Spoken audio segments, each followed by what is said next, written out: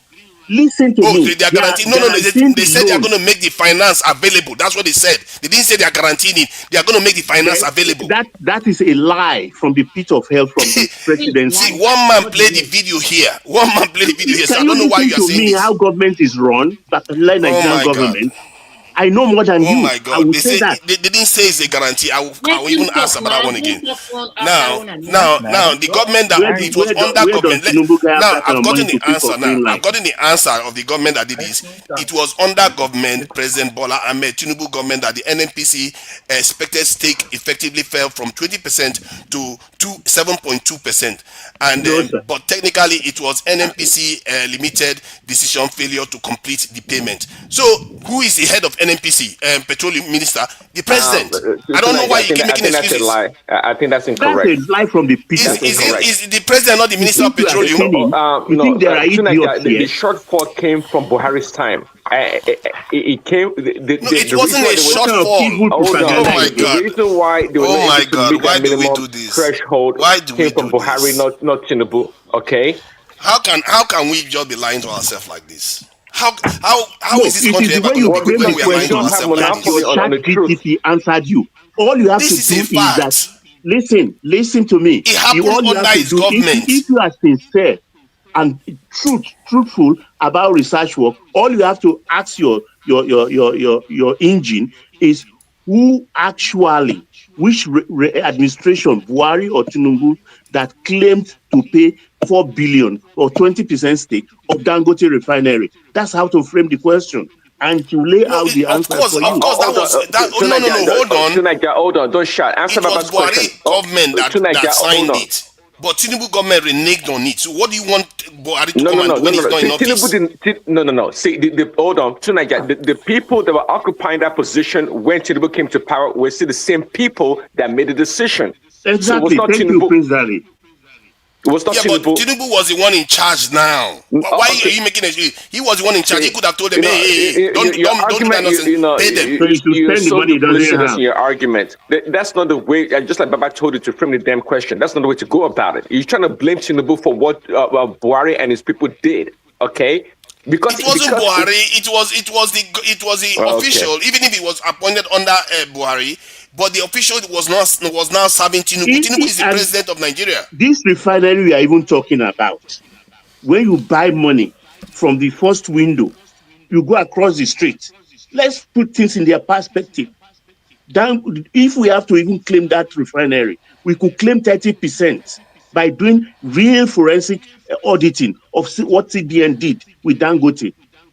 Secretly, if I know Nigeria very well, like I do know Nigeria very well, Emefiele, Buhari family, they are having secret share in that refinery. Baba, and that's why I've been saying that Nigeria owns that refinery. I think a What are big you portion talking of about it. here? I can't believe how you people are so ready to. Why would you believe? Like, you know, there are children listening to this. There are children. You shut your There are children to that are the listening to some of all reality of these people are Nigerian doing. situation. You are basically denying reality now. Like, I can't believe this. Your government does something and you pretend as if it's not the government that did it. Unbelievable. It is you that doesn't know what you're That same talking government now about. is going to beg Dangote to give I him know to give them shares my again. country like the back of my hand. I was right here when it was happening and I was complaining on this panel It's and lived saying history. this That's why I government was has now surprised. reneged on paying Dangote the money that they are supposed to pay for the Nigerian to have 20% stake. It's almost as if I knew Dangote refinery was going to go and become very, very big. Now the company is expanding and expanding and expanding. Now the Nigerian government is going to beg. You see, what kind of people, they don't have vision. This government, it's like they don't have vision at all. Tunaja, hold on. See, let me see. Sometimes you. They say Tunanja, you will not make heaven.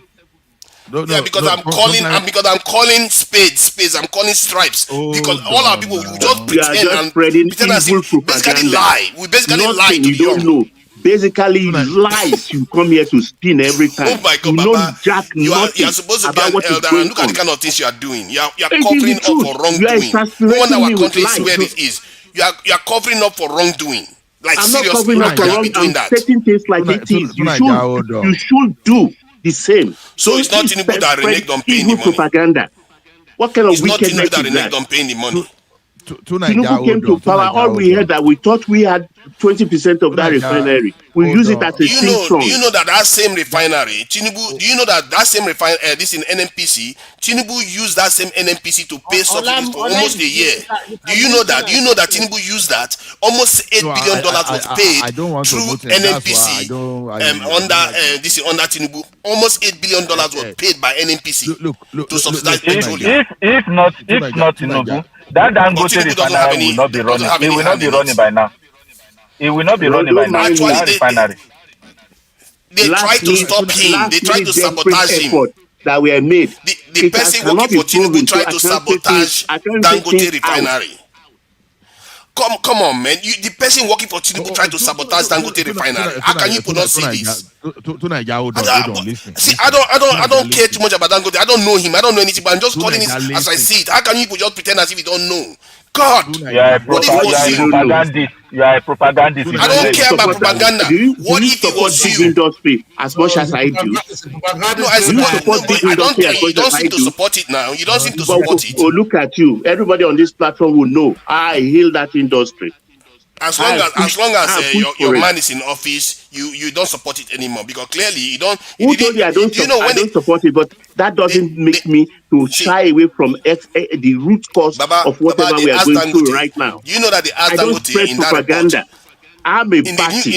I repeat, I am a party. I support Tinubu. Baba. In the report that was released just yesterday, they asked Dangote what was the biggest threat to his all his investment. He said Nigerians.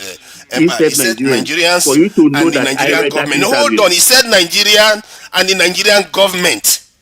Two things. He mentioned two only. He said conflict in Nigeria, which is Nigerians, and the Nigerian government.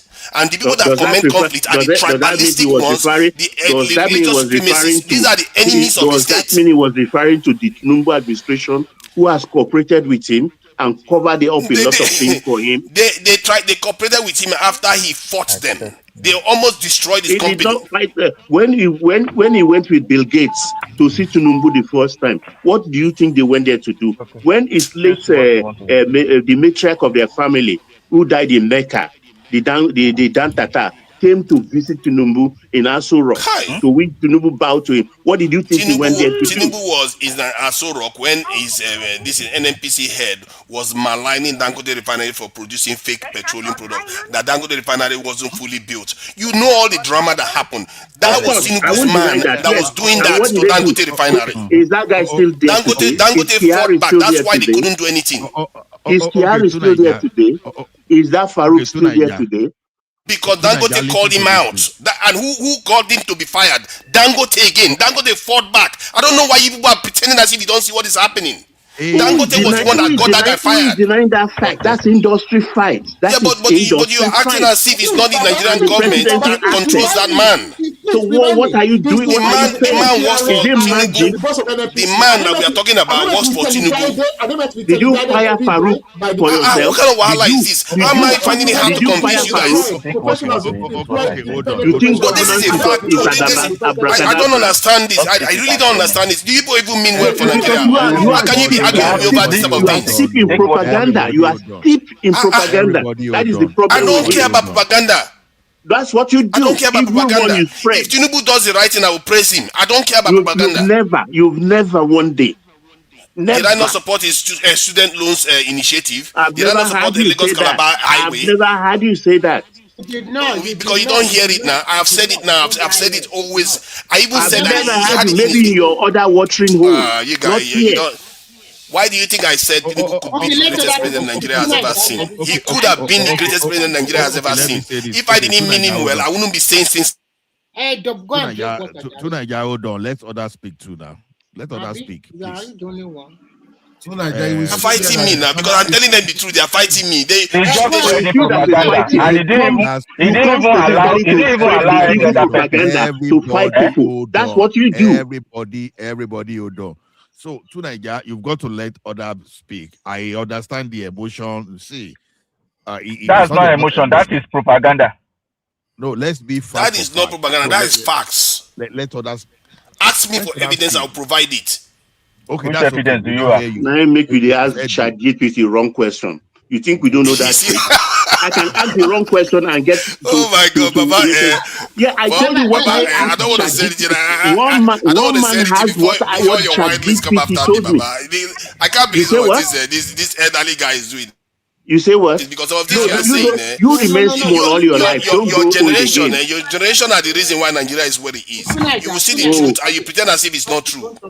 I'm not going to deny how can we that behave my like this? generation, but your own generation You are is here even doing the badmouthing worst. Obasanjo. You are not here productive. badmouthing Obasanjo. You're Obasanjo has far more honor than the person you are defending. Obasanjo has far more honor than the person you are defending. I don't understand how you you see me condemn Baba Obasanjo. I only compared the two administrations. That's what I did, and I did it respectfully. Yeah, I I hear was not what born you of all are cow. saying. You were born of cow or knocking him. monkey. Remy was You knocking him understand? too. Remy was knocking him too. They were all knocking him, saying he cannot even pave the road. He cannot even pave this. He cannot even pave that. Me, I knock am. If na wetin you want here, me, I knock am well. I knock am for heads. Okay, everybody, hold on. Everybody, hold you are on. steeped in a cesspool of propaganda. Oh my God! Because you just called me name. You see, this is the refuge of scoundrels, as they say. You just start insulting somebody. You don't have facts on your side. You start insulting somebody because you just want to carry out propaganda.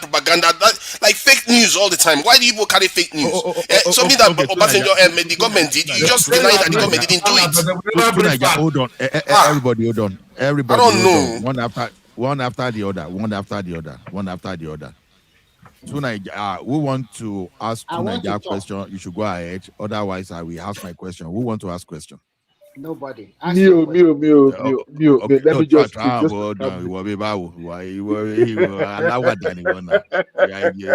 Okay, yeah, talk. Me, I hear you. Mr. Trump not get anything we want to talk about. Leave on. Okay. Wait. The challenge I have, we've discussed this thing over and over. The challenge I have with you is this. Don't remove the cable. The phone is there. You go to ChatGPT. Do you know the trend on ChatGPT today is that people are going online to write wrong history. They can look at Tunaja now and say, okay, Tunaja is a woman, and they will write your history from the beginning. They put it online there. So if like a number of people are doing all those stuff, you understand, and nobody is reporting it, you understand, and your ChatGPT is you don't have to educate us on ChatGPT every day. I mean, you're not the only knowledgeable person. I'm not using Wikipedia here. That people can edit. Man of prestige, let me say my things now.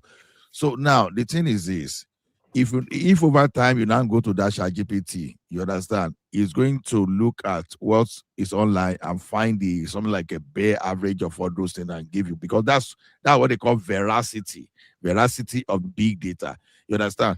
That's why when you want, I advised you the other time, if you really want to make research like that, you go to the academic journals. You direct ChatGPT to go to academic journal or to go to government agencies.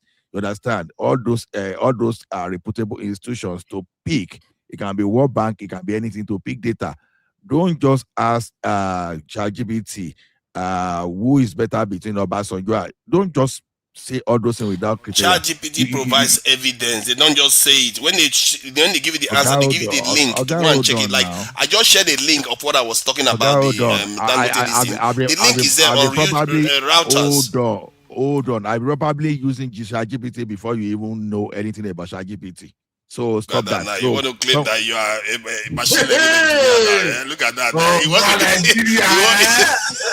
Now he wants to start boasting now. Oh God. Posting already. Wow. At least you are not fighting against ChatGPT. That's a start. Hold on. Let me tell you one thing. Some of us build bots. You understand? We use all this OpenAI to build bots, to respond to your requests, all those things. So no big deal. It's not even a big deal, to be honest. Nothing big deal there. What I'm telling you is this: you cannot delegate all your learning to ChatGPT. If you want to delegate, you have to know how to prompt. That's why that prompt engineering, you understand, is now a big course online, because they are teaching you how to use all those ChatGPT you are talking about. So all this No, one look at that is Baba. putting wrong. Do you know anything Hold about on. prompt engineering? Wait now. No, Wait now. I don't know. I won't lie. I'm not like you, who is system engineering, who is weapons engineering engineer, who is a philosopher, At and least you acknowledge that one. all combined. Acknowledge what you don't know jack about anything. If they talk about Just when I America, you thought are you were there. praising me, that was If an they talk insult. about music, you are there. If they Okay. talk about sports, you are there. Jack of all You can't trades, even master of none. because I'm a polymath. Because I'm a praise you for polymath. what? I know so many Praise you. subjects relatively in depthly. So Oh, don't really? act as if Really? I know quite a lot about That's most your subjects. genius level. What's your IQ? I didn't say I was genius. I said I'm a polymath. I'm interested in many If you're a subjects and I polymath, you're try a to understand genius. them as much What's as your possible. IQ level? I don't know, man. My IQ level is Oh, probably you wouldn't know because Polyman in propaganda. look at that. How can you possibly be a polymath and be over here stealing nonsense? So haven't you noticed that almost any subject matter you bring up, I will take you on it, from accounting to this philosophy, religion, and all of them. but most of them are wrong. People just listen to you tolerably. People listen to you tolerably, not because you are factual. Don't hang yourself onto Nigeria's neck, okay? Don't get carried away. Baba reminds me of the old generation. You are the classic old Nigerian generation that I'm very proud of it because I enjoy of course, you're very proud of it. of Nigeria. You guys wrecked I will not deny it. I will never deny it. Insult him directly. You were supposed to build on it. I've made my own point clear that I don't appreciate the elders in Nigeria. They put us in this situation because of their mindset. They never really put Nigeria on the pedestal where the part where we actually are going to progress, because they always see us as small. They always see us as almost like a slave population. That is the mindset I don't like. You are more than 40 years old. This is the most productive. You are the most productive part of your life. You are here insulting Baba. Someone that's already I'm not. See. I don't need to insult him. I just call it as I see it. Why you supporting something that has almost let me tell you this. I am not the first. I am not the first. I said it myself that even my own generation are a wasted crop. My own generation I wasted crop in Nigeria. So no, say whatever you like. My own generation, they are also compromised. I prefer the younger generation because at least they can change. Our generation, they will not change. They will double down on making mistakes. To Nigeria, that's okay. That's okay. No, enough bass. Like we keep saying, if you want to say anything here, we just want to learn. So when we are learning, don't one thing I dislike. I don't like anything that you cannot back up with facts. I've seen your ChatGPT, professorial, all those your economy. No, let me tell you one thing. You assume you know a lot of things, but it doesn't work like that, especially when you don't know how to apply. You understand?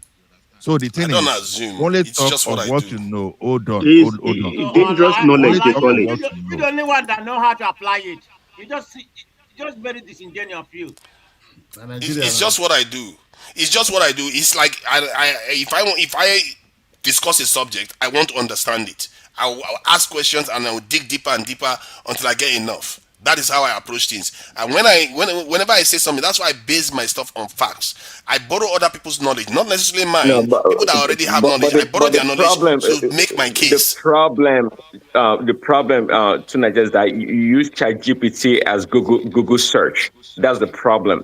I even use Gemini. I use Cloud. I use different platforms. So don't let ChatGPT.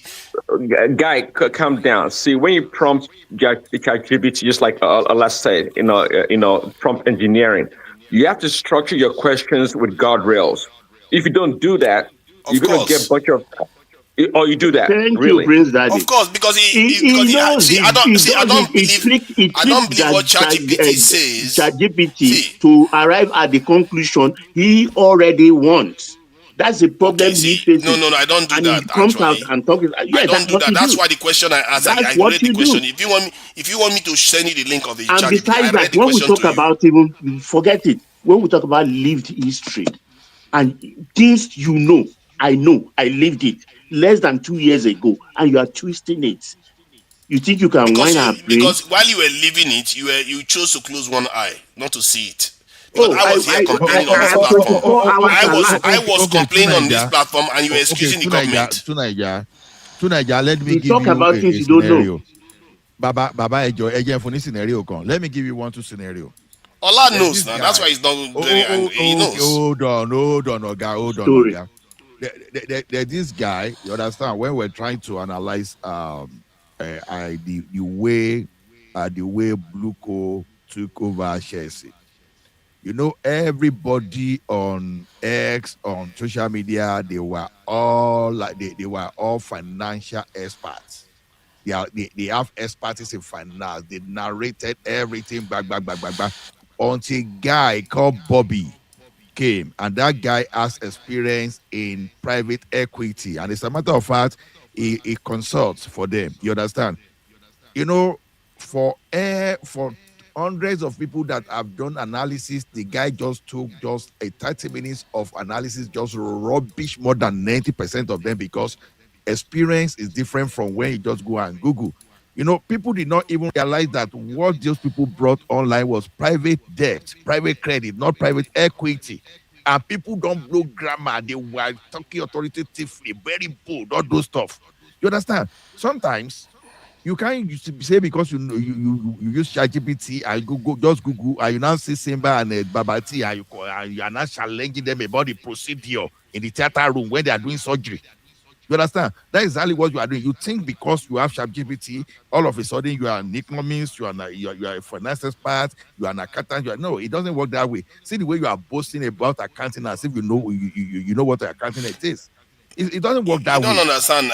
What I said was that I will Talk with borrow disclaimer. knowledge of an accountant. I will borrow knowledge of an accountant and use that as a way of expressing, challenging anybody that uses. If let's say somebody that's an accountant come and gives us a wrong value, I will use Okay. the knowledge of an accountant and present to them and say this is not what the data actually shows, because what You you are are telling using us, you are borrowed trying to knowledge. mislead people. You are not even using your own knowledge Because that's to how it. counter No, me. that's what you do. Counter an That's argument. what we all do. That's every Hold time on, we go to hold school. on. That's what we are doing. Tunaja, hold on. Tunaja, listen to this. Tunaja, listen to this. Now, for in the field of software development, let me tell you, we make this joke. You use ChatGPT to build application. You build the application within 4 hours. I will now spend 4 months debugging the code that your ChatGPT gave you within 4 hours. Now, because this is what we've realized over time. Truly, if you know how to build application, it might take you a week. You put your application in place. So you use the same, you use that or the same ChatGPT now to write the same thing. You understand? And you'll be there on 30 days. I've experienced it firsthand. This is not what anybody is telling me. So that is why the idea of prompt engineering really matters. You understand that you must know how to prompt ChatGPT. Sometimes you even See, give that let ChatGPT me parameter. explain what you Hold are on, trying Oga. to say. Oh, What you are trying to say, I can tell you. Okay. Even if you know how to prompt, you might make a mistake. hold on. Tonight, I don't want to shout. The thing is this: you want to analyze. You can look at experts. You can look at PwC. Look at because I'm just telling you what to do. Look at CBN. Look at IMF. Look at World Bank. Then go there, look for this data. I now want to compare between the policy of Obasanjo and that of Goodluck Jonathan, or use those data, compare between the policy of Jonathan and that of Buhari, or that of Tinubu. That is how you use ChatGPT. It's not just going to just go and use some kind of a blanket, just like I was talking of Joel now when they say, oh, Obasanjo had top technocrat in his cabinet, but Tinubu have rubbish in his cabinet. Those are blank statements. You understand? You can put a professor in a department and will perform rubbish, and we put someone that finished secondary school and will give you world class outcome. You understand? Exactly. So So you have what is to the difference? What is the difference between them? the difference between them. The difference, Yes. the difference is the expertise and the Is the result. Is the result. Result, No, exactly. one of them have higher critical analysis, analytic mind. One of them has higher critical thinking. That is what you are So trying to that get that at. analytical mind is what we will shop. Yes, actually, that is going to be the last refuge of our mind if when AI starts answering all your questions. Because if you don't know how to prompt the AI, if you don't have critical thinking, you don't know whether the AI is lying to you or not. You have to know when to ask a question that you already know the answer to, and if the AI gives you wrong answers, you know that AI is not behaving properly. So you have to have critical thinking when you are doing anything. And the thing, you know how you don't remember the numbers in your phone right now? Soon people will not even know how to think critically anymore because they think AI is going to give them all the answer. But if that's the last You refuge. You have to remember know when you AI is lying remember to when you. hold on, Tunaija. So when I use AI, I'm not using it like a stupid guy. I know at the core of it what is required. Just hold on. You remember when Tom just came, that Tom was leading people into Kana? You remember that time when they just introduced Tom? Okay, don't let me mention a brand. Let me just GPS. Sorry, I take that Tom, but don't let me use Tom. When they just introduced GPS, you understand? You put address of where you are going to, you put it on your GPS, and GPS will be there. Sometimes many people, GPS direct them to Atlantic, direct them to Kana. You understand? Because sometimes you have to have idea of where you were going in the early days of that GPS for that your GPS to be effective for you. You understand? So ChatGPT is a tool to enhance, to help you around your knowledge. It's not when you are ignorant of some things, ChatGPT can even make your case worse. You understand? You are not okay. For example, now you are not an economist and you want to become an economist overnight to go and challenge Professor Soludo, or what's this name of this guy they normally bring to TV, Murain or whatever. You just go and No. That's not how it and you works. You are start not going to go arguing and with them. challenge them on their economic knowledge or challenge a doctor about economic. No, they will know a lot more about economics than you, apart from, and the principles and everything. But when it comes to publishing a specific figure, they say, okay, this is the GDP value based on this and this. You can query those ones because those ones are things you can do arithmetics about. You can go and research it and get the information and say what you presented to us is not accurate based on somebody else's review and research that said that number you are giving us is wrong. You see what I mean? You don't have to know everything about economics. Like a doctor now, you go to a doctor. If the doctor say you have headache, you should cut your head off. Are you going to cut your head off? You're going to say, that one, based on what I know, that is not how headache is treated. You see what I mean? You still have your own critical thinking to know that, okay, that person is an expert, but you can challenge if the person is giving you information that is questionable. And it's a good skill that anybody should even have so that you don't get deceived easily. Because people will call themselves experts. Experts are just human beings like you. Sometimes they have their own agenda. They can mislead you. So you have to have critical thinking to know when somebody is trying to hoodwink you. And this is the part of Nigeria where I feel like many of us, because we have affiliation to a politician, we allow them to hoodwink us. I don't buy into that. I don't care. If Tinubu is doing right, I'll call it. If Buhari is doing right, I'll call it. To Nigeria, this is the flaw in your argument that is pushing us to this level. Now, if you are not, because there's a position for reform in economy, that's where you are missing it. Because now, if a person like you, if you were saying the economy was better when dollar was heavily subsidized, and when you are now reforming, you understand, to take the means of corruption away from it, or let's even use fuel subsidy. If you think Nigeria was better when there was fuel subsidy, when we were creating job for refinery in Europe, and now that we have our refinery locally and our energy industry is beginning to develop, and looking at maybe you look down the line, maybe we will have direct labor of 200,000 maybe in the next 10 years, apart from other indirect that we maybe be going to, let's say, 1 million. Next 5 years, all the African countries will be feeding on Nigeria. Exactly. In terms of if energy. you are now because saying of what it was Dangote better, hold on now, or hold on. Dangote did not come from nowhere. That this government tried to snuff out. It was government policy. No, which government? When you mention government, sometimes be very careful.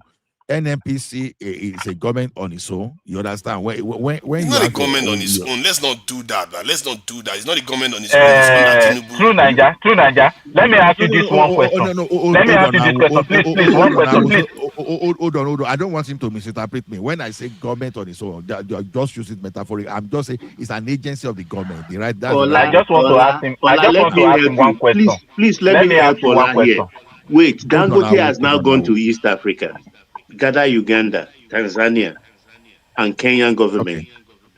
Let's see how fast they can gather that kind of money, or give him a leeway to access the economy and in the freedom with which he accessed Nigeria's economy and build them their economy. I just want to ask him one question. He will see the difference. Guys, one question. You understand what I'm trying to say, Ola? Yes, sir. I got your point. Let him go there. You will see. Please, one question. True Niger. Crude oil is dominated by dollar. Where in the world is crude oil sold in another currency apart from dollar? Where in the world? I don't know. I don't know of any other place where it's sold. It is only in Nigeria. Iran, hold on. I think Iran is now selling it in yen to the Chinese. So some people are selling, like even actually, the Russians are selling it in rubles too. So it's not like it's impossible to sell it in a different currency. So who is Russia selling it to in ruble? To China. To China. Another European country. They were forcing European countries to pay in rubles. You didn't know that? Yeah, because they can't use dollar because Iran of is the also selling sanctions. it in yen. It's not because Iran is also Putin selling in yen. willingly do that. It is because he cannot sell in dollars. That money will be seized. Yeah, but that's the question. And the question was, have you seen anywhere So they do it? I'm telling you where they do it. If in our own locality, you now have a government for it to make things easier for Dangote. He says, don't go and source for dollar, don't go and source for anything, just no bureaucracy, just buy naira and everything is okay. And you say that same government is stopping out life in the throat of Dangote. Are you being realistic? Okay, when did they do that? Do you know when they did that? That was almost 2 years after they were in office. That's when they did that. Hold on, Tunaija. That's something you come in doing. Let's put in the right perspective. Let's put things in the right perspective. Crude oil is priced in USD.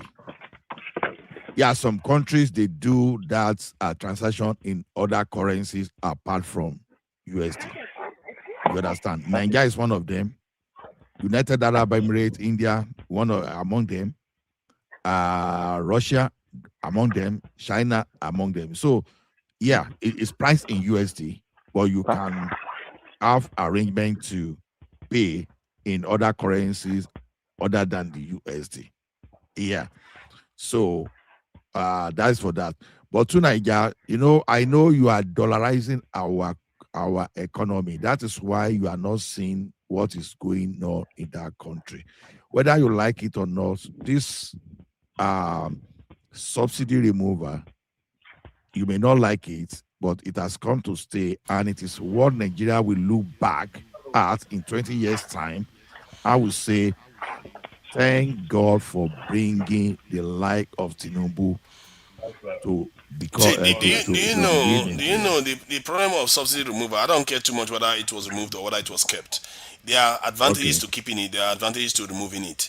Like one of the advantages to keeping it is that energy would have been very, very cheap in Nigeria, especially when Dangote is around, because the pressure that was hitting the Nigerian government for finance, Dangote was coming on the scene to come and relieve it in terms of foreign exchange. It shows you don't even understand. You don't even understand the enormity. No, hold on. I know about the corruption that is going on with the subsidy and all the rest of it. But that's governance issue. That's administrative issue. If you want to stop corruption, you stop corruption so that people don't steal crude oil, don't manipulate the numbers, so that they get more money for subsidies.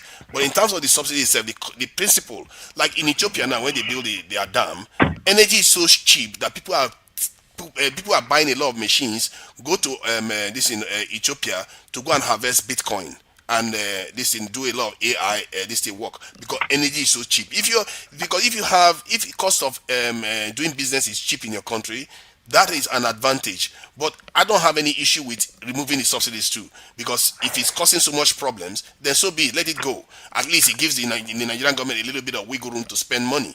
And the money that they are giving to the state governors now, that a lot of people are saying, oh, they are giving it 3 times, 4 times, but the state governors increase the salary 3 times, 4 times. They just double the salary. Most of them are not even paying the increased salary, and people are surprised that they are able to pay the salaries. Why are you surprised? As a matter of fact, even the currency they are using to pay has been depreciated 3 to 4 times. It's like, why are you surprised that the governors can pay? To Nigeria, you are still falling into the same trap. You are pricing our economy in USD. Oh, hold on. You are pricing our economy in USD. Okay, I asked a question here the other time, because I'm not reducing Nigeria to a bag of rice. How much was a bag of rice? How much was the minimum wage under Buhari? How much? How much? I think it's around minimum wage under Buhari. Wasn't it That was 35,000? 30,000. Yeah, 30 or 35,000. So see, So how much was the reason why I dollarize it. Okay. This is the problem. Okay. Hold on. How much was a bag of rice during that time? How much was a bag of rice? I don't know. I don't remember the last time. I can't tell. I can't tell precisely. So and you have to you are quantify the weight analyzing now. economy. Nigerian bag of rice, they have different weights. So you see, this guy, How you're not much even was in 50 touch. kg? Hold on. Now you're talking 50 kg. Hold on. Don't make this thing. Don't labor this thing too much. How much was 50 kg? Is it bull rice you're talking about, or which one? Nigerian rice or Chinese rice? you don't know the market you're talking about. You see, you have to know whether it's Nigerian rice or Chinese rice, or which rice are you talking about? They have different prices. Okay, how much was car price then? How much was car price? Scar price. Nigerian rice, generally, the last time I bought, about 25 kg was around 15,000 or so. No, 15 kg. Right? 50 that was kg. a while. No, now it's more expensive. Let us use 50 kg. How much was a bag of 50 kg? That's a car price. How much was bag of a 50 kg car price? I don't know. I've never bought 50 kg that I can remember. I don't remember buying 50 kg once. So I don't know. It's the smaller bags, the 25 kg, 10 kg, all those ones are the ones I tend to buy. So I don't know. I will tell you what I know. The one I don't know, I will let you know. But my point stands that I don't have any issue with subsidy removal. But you know why I know about all this thing. Like in the UK, when they are talking about civil servant salaries and everything, they always know the game the government play, because the government uses inflation to pretend as if they are increasing civil servant salary. So the analysts will do the analysis and call it real terms increase. Like the government can increase the salary by 2%, 3%, but the analysts will say no, because in real terms, because inflation is going higher, there's no real increase in their salary. In the case of Nigeria, it's even worse, because the value of the currency depreciated more than threefold, and the salary increase is just twofold. Then subsidy was removed. Then the government give the state governors twice the money that they used to give them before, 3 times the money that they used to give them before, which is basically the same money. We can't follow the numbers properly. Hear me out. A bag of car price as at 2022 was 83,000, and even in some places more than 83,000. Now, everybody can just counter this data, please, because I'm relying on data. Now, the same bag of car price now is less than 80,000 today. You understand? So there's a reason why I went for rice, because what I'm trying to say is this, because like when we analyzed the other time, a bag of rice was more than your salary. You understand? But today, a bag of rice is less than your salary. Now, because and can you in all sincerity now say the economy was better when your salary could not even buy a bag of rice, and when your salary can buy a bag of rice and you still have some balance? You understand? That's what I'm saying. But the problem is this: when you start doing USD conversion that has no business with many people that consume locally. So that's the problem. You are allowing. No, sorry. That's a good way to put it. Actually, that's a really good way to put it. Exactly. You can't buy a bag of rice. You're just falsifying things. Why are you lying to do that? There you go. Prestige again. Prestige. Don't mess this argument now. Don't mess our discussion. Prince Daddy, please continue. It makes a lot of sense what you said. Even though the dollar is the naira is deflated and there's inflation, but the average salary of a Nigerian can afford a bag of rice. Under Buhari, that was not the case. You couldn't do that and buy other things. So the economy cannot be as bad as people like To Nigeria or Prestige would like to make it. Exactly. So they are dollarizing everything. That's the problem. Ola, how much was a bag of rice in 2020 or 2019? How much was a bag of rice? What type of bag of rice? What type? 50 you kg. asked the other time. 50 kg. What brand? Stallion, car price, which one? Just tell me what type. Let's go with bull. I'm very fond of bull. Let's go with bull rice. 50 kg. Okay. How much is it? You can get it on GGNG or what's the name of that thing? You understand? How much was bull rice, right? You call it bull rice? Yeah, bull rice, yes. Okay, 50 kg, okay. 50 kg of bull rice.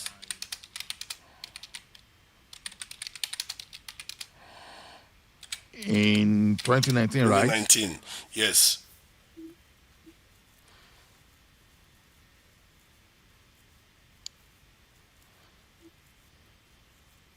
Okay, what was it giving you? Why are you asking me? You didn't want to ask the question. You give me your number first. And so, what does it even matter what number it gives you? Because it's the macroeconomy that we are talking about, and people don't feel better off because cost of other things are a lot higher. Anyway, so let me see the number it's giving me here. Oh, which is very interesting actually. I'm quite shocked by the number it's giving me here. So, but you give me your number so that you can. You see, everything you said was the opposite. What's your point? See, because the point he was trying to make was that under the previous government, the bag of rice, 50 kg bag of rice, your salary cannot buy it because the minimum salary wage is not enough to buy bag of rice. But today, the minimum wage can buy it, which is, I think it's around 70,000 naira today, which is the minimum wage. But those days, from what I'm looking at, the figures that I'm looking at here, it was around 17,000 to 18,000. Or in some cases, if you are looking at after border closure, okay, when Nigeria closed the border, that's when it increased. But before that, it was around 17 to 18,000, which was still well below the minimum wage, isn't it? Because the minimum wage was around 30,000. But now, I'm looking at the bag of rice around 75, 63, and in short, none of them is below 60,000. None of them is below 60,000 now. So it's even higher now. The pressure on the minimum salary is even higher now than it was before. You see, one thing we are doing here is like, look, we have to be realistic about what exactly obtains. How many people? Nobody. Don't even let me ask how many, except you are doing fraud. Can I finish?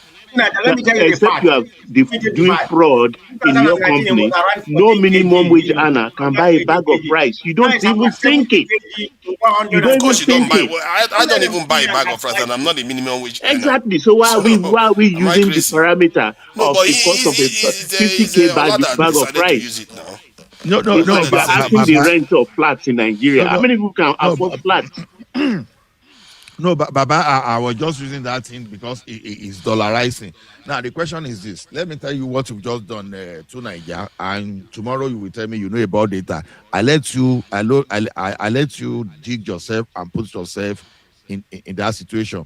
Let me tell you one thing: there was hyper food inflation post that event that happened in 2020. I don't know whether they allow us to mention that Chinese thing in 2020 that COVID. I don't know. Now, by excellent rice, now you understand. If I'm going to buy that's 40.1 kg of by excellent rice, that's 100 pounds. Now, in the before that period, I think it was around $60. But today now it's over $130. So and I'm speaking from Canada. What will you say about that? So let me tell you one thing. You intentionally bag of rice $130. Oga, hold on. This is part of insincerity we are talking about. You went to 2019. No, you went to 2019 just to validate yourself. We forgot post-COVID inflation. No, because no. The reason why because Buhari Oga, closed the hold on. border too. Buhari closed the border and no, hold on now. I need to clarify the reason why Buhari closed the border and changed to Nigerian made rice. Only there. The Canada closed the border. The Canada closed the border. No, but Nigeria did. So the price of rice in Nigeria would change. Guy. Okay, the thing is specifically because of rice. There was food inflation after COVID. Whether Nigeria, whether America, whether everything, you understand? Even so, there was food inflation. You intentionally went to 2019. 2022. No, 2019 was before COVID. That's why I went that further back. Because you can't use after COVID-19 period as a guide against this government. It's not fair. You see what I mean? That's why I went further back. Because if you go after the COVID period, then you know that the economy has been distorted. The Nigerian government closed the border because of the rice issue that was coming from overseas, and they wanted the Nigerian farmers to start growing rice, specifically rice. So when we are discussing rice, you have to take that into account. So that it means that the pricing of rice then was inflated artificially because the Nigerian government wanted to transition from import to homegrown this in rice.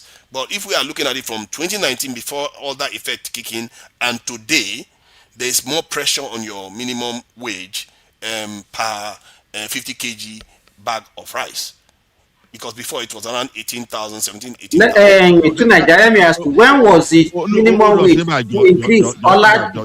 Just this question: the minimum wage, when did they increase it to 30,000? When was minimum? I think it was around 2024.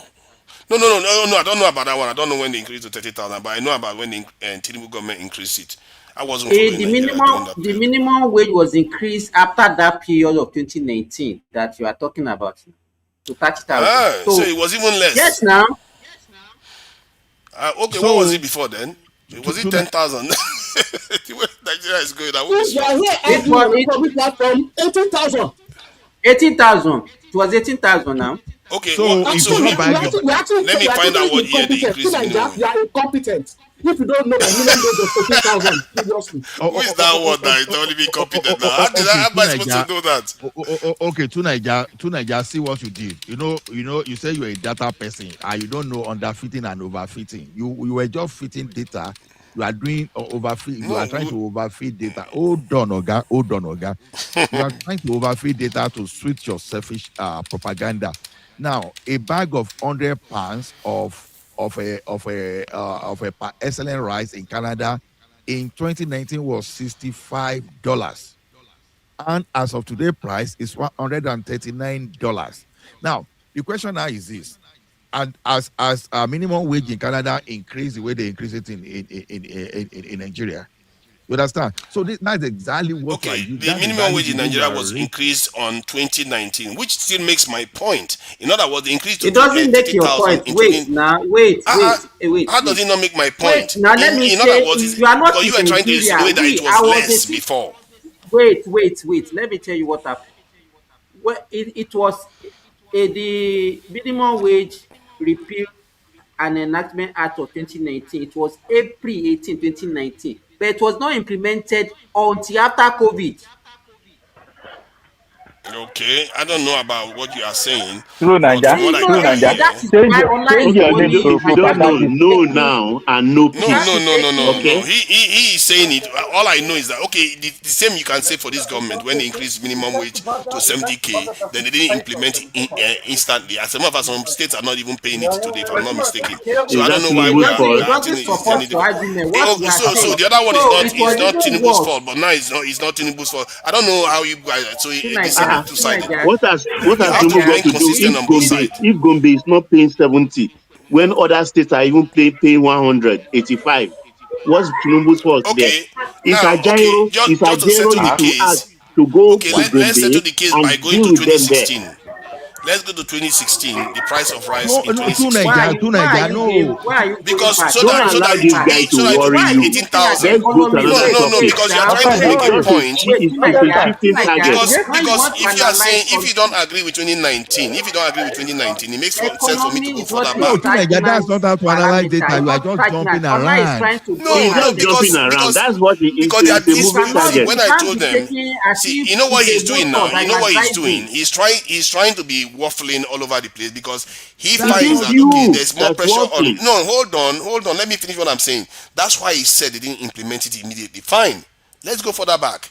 Let's go further back to Tunaja. 2016 when Oh Don't my go 18,000 God. was that the real bad. deal. You are Please don't bug walking us towards down an this rice answer. issue. See, let me Nigeria's issue is more than rice. I beg. exactly. No. Because what I'm trying to You tell know, you they are is the one this. that have turned Nigeria economy to the rice economy now. Everything You rice, know, rice, That. rice, rice, Nigeria. rice. You know they are And very yeah, there's very good APC man in that keeps sharing coining rice words. everywhere. There's in the you see, Nigeria. That's what we are hearing now. Tomorrow they will jump Who into made another thing Nigeria 18? entirely. Is it not that APC that is giving voters rice left and right? Tunaja, hold on now. It Tunaja, has hold been on. there since Shagari's time in the 70s. Tunaja, hold on. Rice. If you want to buy 2020, okay, This 2027 Remy February. and Baba, you're like hypocrite. Okay, I've got the figures People for that turn Nigeria 2016 to rice now. economy. What are you No. talking The about? price of rice Every now and then they 2016 I is can't hypocrite hear rice, you. 13,000. I rice, can't rice, hear rice, you. rice, rice. Three boys, The rice. man The of price of prestige. rice 2016 Be very is plain when you are talking, 13,000. particularly if you are addressing me, so I can give you the response. The price of rice in Allow prestige. 2016 is Wait till $13,000. Naija. Don't Prestige laugh at has my something Tunaja, to prestige. It's say. a let Prestige coward. to It's a speak. coward. He will not Tunaja, talk hold about his on. breath. Prestige, Person come on doesn't board. have He will talk anything about to his say. It's nose. only He will talk about his abuse. He breath. He's a doesn't have coward. anything He to cannot say. speak up. You are It's not only Prestige, come on abuse board, that you want please. to abuse. Simba, let Baba, us do hear not Prestige. entertain man of prestige. He's a coward. Don't entertain him. He No, will hold speak on, whatever his breath. hold on, Arugidi, let's Prestige speak. Prestige, oh yeah, we are listening to you. Man of Prestige. You don't run away now. Maybe you know they hear us. Man of Prestige. Can you imagine? I told you that doesn't have anything to say. You are the one that All Baba, is don't address is him. He's a interested coward. is just throwing stone. Share Yasha. Arrow. All you do here is insult. That's all you do. Insult. Whenever Uh-uh. somebody wants to make a comment, you always insult Okay, somebody. they've given you a chance. So go ahead You with your have the comment, floor. please. You have the floor I now. don't Go want to ahead. with you. That's why You have the I don't floor. want to interact with you. I don't have any dealing with you. I told you that yesterday. Ẹ I tún don't want sún to mi see you. dọ́ọ̀dì yóò rí dọ́ọ̀dì wá kí ẹ̀ mọ́. Ìtì lórí Nothing ìtì to ẹ̀ kí me. ẹ̀ mọ́. A máa jọjà yìí. We Don't be can't saying hear something you, about me. I please. don't even want to mention your name. Just stay in your lane. Go ahead, We can't please. hear you. We can't hear you. We can't hear you. Prestige, go ahead, please. You have the platform. So my point I'm trying to make, Uh-huh. everything you're saying here is just because you have somebody you support. I mean, there's nothing wrong in supporting somebody you like or whatever it may be, whatever is your reason. But you can't compare Tinubu economy versus what we have in 2019 in all indices. Tinubu is wrong in all parameters. I don't know why you come here. Do you want me to go Barbados and tell you exactly, how it differ? I mean, we already Go ahead. We have all the time in the world. We have all the time in the world. Go ahead. We are waiting. What we already said yesterday, the same nonsense. No, don't say it. No. Go Entertain us. ahead. Entertain us today. We have poor memory. Entertain us. He cut his mic again. It doesn't have the substance. They can't cut his tongue. He didn't cut his mic. Prestige.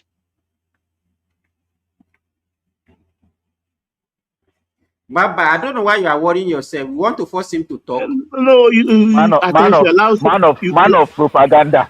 You allow him to See, purge himself one thing I can say, inadequacy. one thing I can say when I went to Nigeria was that when I went to Nigeria this time, I wasn't very keen on returning back to the West, and I've had a few people say the same thing, and I'm beginning to think that there are certain things that are going on in Nigeria that is positive, that is not necessarily the making of the government. I'm Part pinching of it, I've myself. said this Is before. that you talking? No, it's a That they fact. are positive.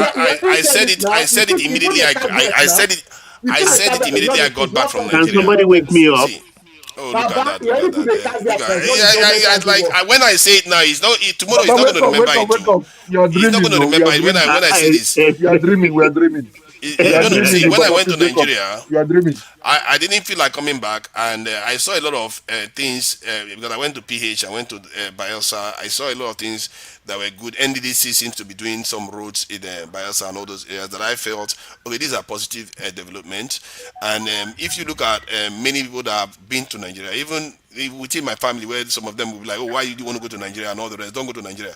But I was sitting by a family member, and the family member's friend called from Abuja, and they was asking each other, oh, what do you see in Abuja? What's going on in Abuja? The person was telling me Abuja was nice. I even saw somebody from the southeast the other day on the other platform. He was like, he's enjoying himself in Nigeria. So the point I'm making is that even if the economy is doing badly in so many ways, but some parts of Nigeria is experiencing a level of stability now. Like in the southeast is experiencing some level of stability. The south is experiencing some level of stability to an extent compared to all that period when herders were bringing cows everywhere and there was confusion and the southeast was on fire with Simon Ekpa and all those nonsense going on. There was a lot of tension almost all through the country. But some parts of the country seems to be getting back to their old ways to an extent. And the reason why I say that it may not be due to the government directly is because, one, at the airports and even on the roads, you see that the people are scared of asking you for bribe anymore because they fear that they're going to be recorded and put online. They will go viral and get sacked. That's one. That seems to be improving Nigeria, which is weird. Like, it's not even the government that is improving Nigeria. It's just online presence is causing a lot of people shame, and they are improving their behavior. Embarrassment to the Nigerian establishment. I remember when Nigerians went to the Nigerian airport about 4 or 5 years ago, and they were abusing Lagos airport, and they look at how horrible it is. Today we have a brand new Lagos airport now that is doing very, very well. So there are a lot of Nigerians that are working overseas now. Because the internet is there now. They are getting jobs overseas. They are doing AI jobs, programming jobs. That even by overseas standard, it's little money, but by Nigerian standard, the money goes a long way. So don't be surprised. Nigerians are seeing improvements in their own personal life. It doesn't mean that Nigeria itself is improving in their own personal, because they have money to buy services and all the other things. But this is why when you call for protests, those young people won't show up because they are busy making money online.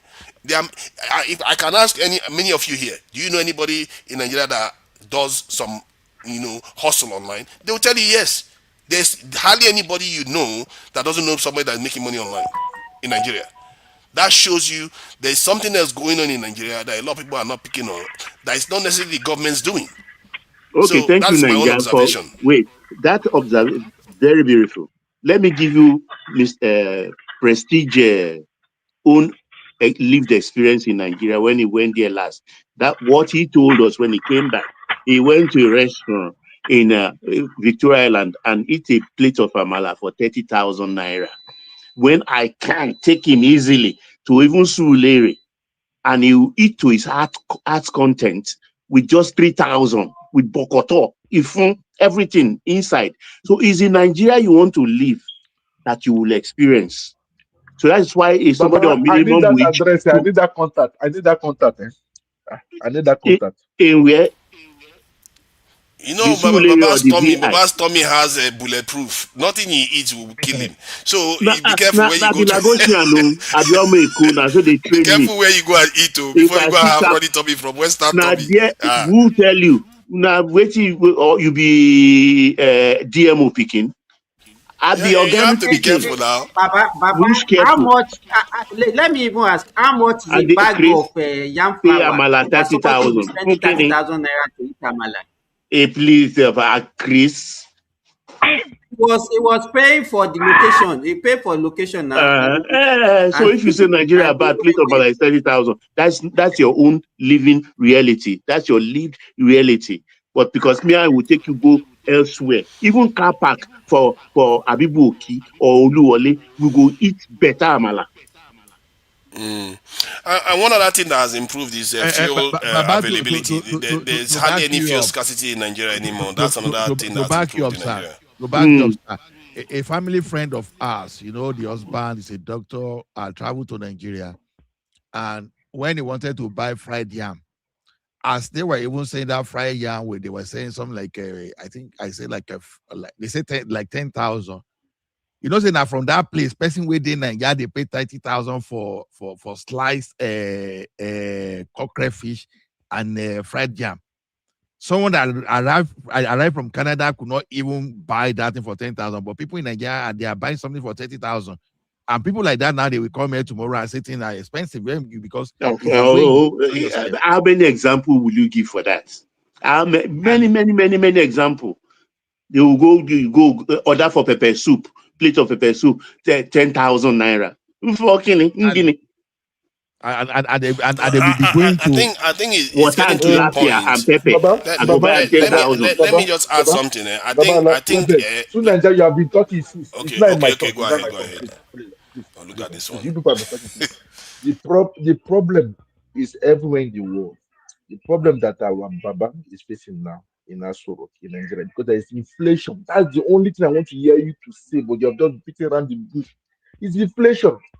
It's inflation. Everywhere you go, even in Europe, there's inflation. Everywhere, food Even your inflation country, everywhere. even your country there you are staying in UK, there is even a recession. We know that one. It's going to be at 2027 with our calculation. So stop saying things, blaming everything in Nigeria. Even if I don't know anything, that excellent bag of rice I know because I buy here 100 pounds of which is about 41 kg.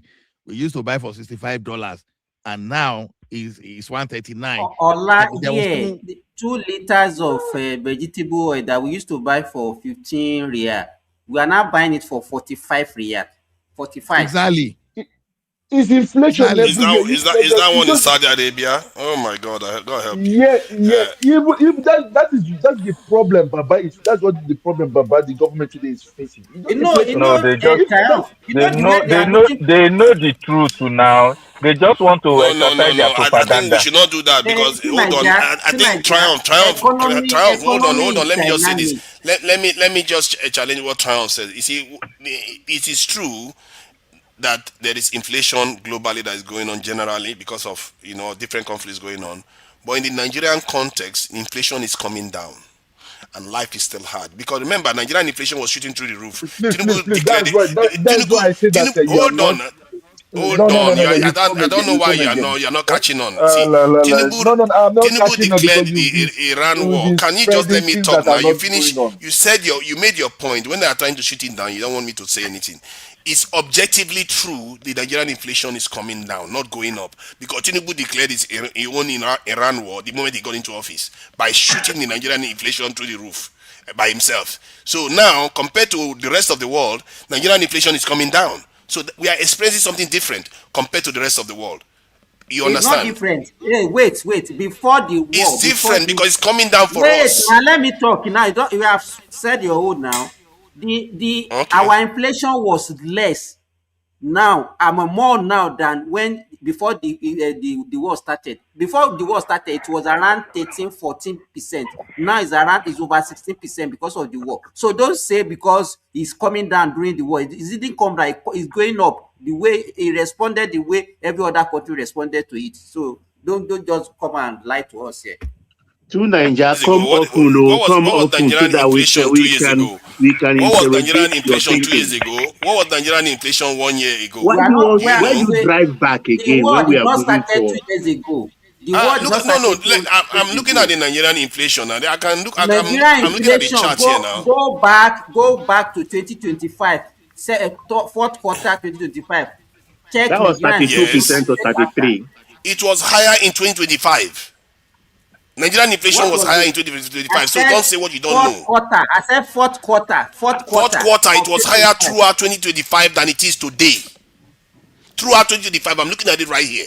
The graph. What was Throughout the inflation 2025, it was in higher. late Even early. 2025? Eh? Oh God. What was the What are you 2025, saying? inflation? it came down to Okay, 23 at or the end of 2025, let 22. me give you the last figure at the end of 2025. Yeah. It is 27.6% It's not at the true. end of 2025. Okay, When is Whatever it? you deny are it saying now. is not true. Deny it. I'm looking Whatever you at are saying is not true. tradingeconomics.com Nigeria inflation CPI. That is the graph. The graph is right there staring at you. The inflation now just ticked up in April and March. by a little amount. It was coming down. It is true. It was coming down, and sometime just before By the 2026, data it was coming down. you are looking at there, what's the inflation rate presently today? Okay, so let me read it. January 2026, 15%. April 2026, 15.6%. Basically the same thing. So while other people are experiencing higher inflation spikes, Nigeria is not experiencing it because the Nigerian economy is basically recovering from a very high position that Tinubu put it on before now. That is why we are not experiencing like other people, and it means that the argument that Triumph brought Tinubu, here don't is forget not we valid. rebase the economy and rebase That too helped. If not, it would have been we even be rebase higher. the inflation this thing calculation too. Yeah, it would have been higher than this if not because of the rebasing.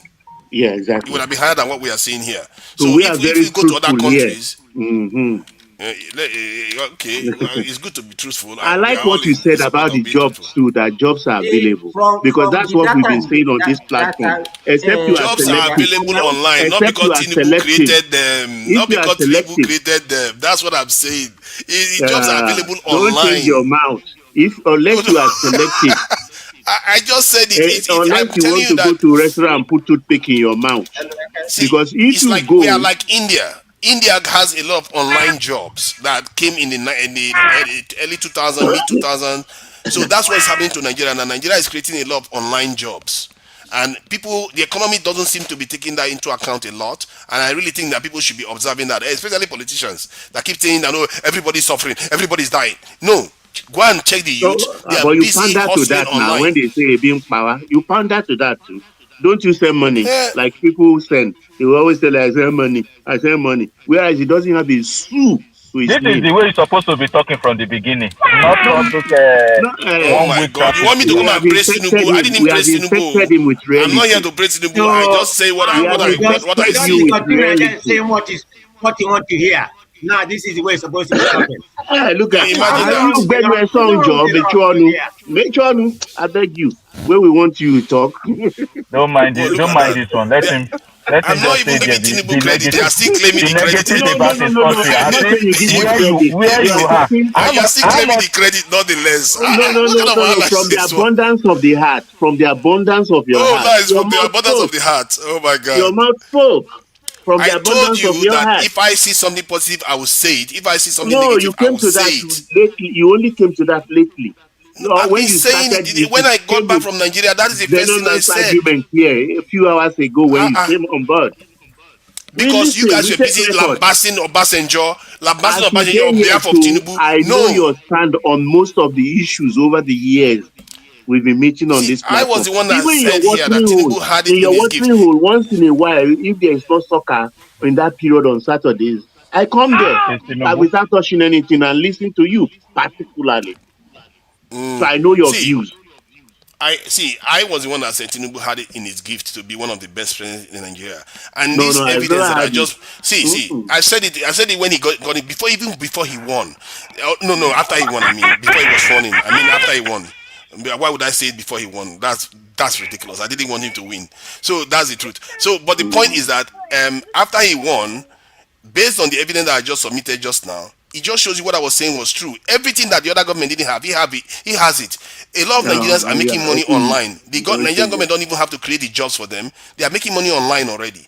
And yet, he still managed to keep the Nigerian economy in a bad state. How can he possibly do that? That's why I'm mad with him, actually. I'm What mad is with bad him state there? because Where you I have feel like jobs he had available. everything in his hand to make Nigeria Wait, great. But two instead, he's things. just trying to squander it all. Two things. That is why your generation is profligate. Because in my own generation, you're abusing. When we're on holidays, we go to Liver Brothers, now Unilever, for night job at age 14, 16. We'll go and pack locks, all these things in their factory there in Apapa Elemo. To the extent that the first day we even went, my Igbo friend, when he saw butter being made, hot butter, we bought bread, the Obunka butter. Or Yeah, Bunkabu maybe butter. you You guys should have understand? been making We were not yellow profligate. We cake made instead of our making own butter. money. You We see, made that's our the own problem. money and spend it because we were Baba, that is the hardworking. problem. But your Baba, that generation is is the problem. profligate. All you want But that is is the a problem. tie and shed job. See, instead of you to be going to make butter, maybe you should have been making yellow cake. Maybe Nigeria will be in the mess we are in Haven't today. I told you Africa will not be in the mess we are in today. Unilever? What Eh? you call we call it You are liver busy brand in going those to days. eat As butter, students, catching cruise. Now we are suffering as for it. students, we were working. I was selling clothes. I was But selling Baba, clothes. see, didn't you see while you were doing That, that, wait. Iran was busy building You their see, one of the defenses. things that Look at happened Iran to today. what happened to my generation and happened to your profligate generation is, for instance, if I see your son maybe a couple of years back in Lagos and I see him selling a newspaper, when if I come maybe to the tennis class, Tunanja, is it that bad? I saw all Shibuki selling newspaper, but it is normal life because the Kennedys of this world, they sold newspaper as a kid. Yeah, Every but kid the should learn Kennedys how of to this world walk. lived in a country with nuclear weapons. You guys didn't do anything. Your generation was busy don't take us eating to that butter hole. Don't and take us going to to that butter. nuclear thing. I That's beg what you. people are doing. You left your country vulnerable because everything you do is not sustainable. You left your country Which vulnerable. is not is how you want to live it. You live it. If you can afford, I've seen landlord who borrow people from tenants. That landlord must be stupid to borrow money from your tenant. You understand? It's how you want to live. If you are on minimum wage and you go to tantalizer, then onto you. You're a broke man. You cost it yourself. If you're a broke man, if you're a minimum wage earner, you are going to play Bet Nigeria every weekend and thinking money you will win one day, make you suffer with your children. Oh yeah, now. So you have to modify yourself. And it's because we are not very strict. You try that in the West, you're on the streets, you become homeless and you go suffer. But there, we know there is an uncle to call to, there is a church to run to, there is your neighbor to beg Gary. So we take life very easy, lightly. Life is tough. Life is hard. But in Nigeria, we are complacent. Try what you try in Nigeria, try it in the West. You're on the street on your own, inside cold. You die. Oh yeah, now, are they listen? Hello? There's Anybody home? nobody that will recently go to Nigeria and will not be thinking of coming back to Nigeria to establish himself or herself, because the environment alone is very, very convincing that no, things are not like before. But some people still don't want to believe. They still want to go on with their propaganda. How can you change those kind of people? The problem they have is when we have problem of politics. I'm okay with people to have problem of politics, but you have to be objective about it. So that is why people still believe that Tinubu is not doing better when you didn't when we had a government that was there before that ran everything at grand. Suddenly some of us were not used to waste and means. That waste and means just became very popular under the last regime. All this while we are living a fake life. We subsidize our life, and the most painful aspect of it is that most of this loan that Nigeria, most of this debt that Nigeria owns, it was borrowed for the purpose of this same subsidy. Same subsidy to borrow salary, borrow to pay salary, borrow to pay subsidy, borrow to subsidize fuel, borrow to subsidize dollar, and you still want that kind of life to continue. I don't know why people use hatred to block all the rationale that's supposed to be on the head of normal human being. It's not even that subsidy alone. You understand? The job being created by removing all those subsidies, because number one, if you are importing, nobody wants to create factory again. Okay. Look at this Okonjo-Iweala that she was praising. She was borrowing money to pay salary. This one is not they say. They were during our time with Jonathan. They were literally borrowing money to pay salary at federal level, not even at the state. Man People, of president, don't work. Because people I tend was to going to say forget something. easily. Now, you understand? So when you don't build your economy, you keep importing. You have issue. That's exactly what happened to us. So if we keep importing and keep subsidizing, now, if you were producing locally, you were producing in Nigeria, you subsidize, that one is even reasonable. But you are subsidizing production done overseas. You are not creating job for yourself. You are not creating. You are not creating job for yourself. You are losing money. You know, when people talk, they forget about people coming in the future, because that's what they don't know. Your industry is not going. Courtesy of subsidy. If Your you watch road what infrastructure not good. in Kingali, what Tinubu said, that is exactly the point he made. That we are borrowing the future of the next generation to subsidize fuel, to subsidize dollar, and it's not as if majority of Nigeria doesn't agree for subsidy to go and exchange rate to go. But who did it is who they don't agree with. And when they want to argue blindly, they will say, it should not have removed it like that. How are you supposed to remove it? Something you have been on for the past 30 years. You have been subsidizing since the time of... They want Tinubu to enter. Falana go take and go court the next day. He will get injunction. You must not remove it. Then you we first will announce, and the people who are benefiting from it, they will not gang up against you.